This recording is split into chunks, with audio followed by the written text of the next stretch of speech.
أولا waxaan mahad u celinaynaa ilaahay subxaanahu wa tacaala nama kaniyey maalintan aad u barakaysan ee jumcaha ah.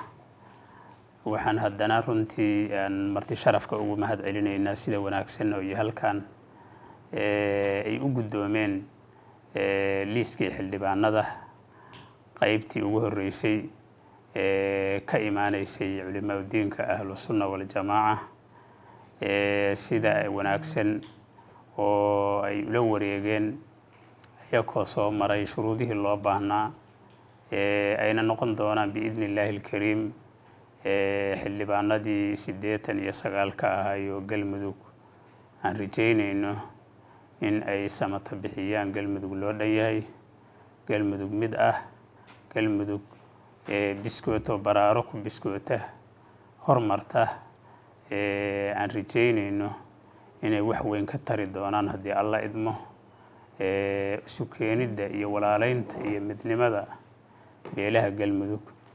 waxaan marka uga mahad celinaynaa guddiga laftiisa dadaalka dheeraadka iyo adkaysiga dheeraadka ay u gelayaan sidii ummadda la isugu keeni lahaa, loo midayn lahaa, wax mid ahi ay uga soo bixin lahaayeen, looguna socon lahaa waddo wanaagsan ee sax ah midnimo muujinaysa, walaaltinimo muujinaysa, isu soo dhawaasho iyo is-aqbalid muujinaysa.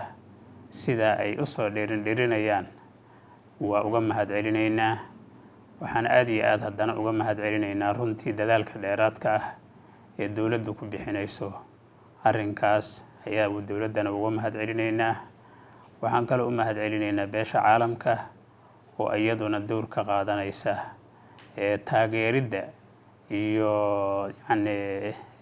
Soomaaliya oo dhan in ay hore u socoto ku taageeraya, maamul goboleedyada ku taageeraya, galmudug sidii ay uga dhalan lahayd dowlad goboleed loo dhan yahay ku garab taagan. ayaan rajaynayno inay sii garab istaagnaadaan intii ay lugaheedu uga istaagto. waa u mahad celinayaa guddiga xildhibaanada sharafta leh oo kuwii ugu horreeyey oo la qabtay oo shuruudihii buuxiyey 20ka iyakana waa u mahad celinayaa in ay noqdaan kuwii xilkooda u guta si wanaagsan oo waafaqsan ilaahay subxaanahu wa tacaala wuxuu raadiga ka yahay. wixii maalan bashareecada islaamka aan ku bannaanayna hadda qofna awalana ku boorinaynin. wixii sharciga islaamka ku bannaan oo sharciga islaamka uu raadi ka yahay oo ilaahay cabsidiisa ku dheehan tahay waa waxa aan ku hormari karna waay. markii aan ilaahay ka cabsanaa aakhiro iyo adduunba noo hagaagayaan.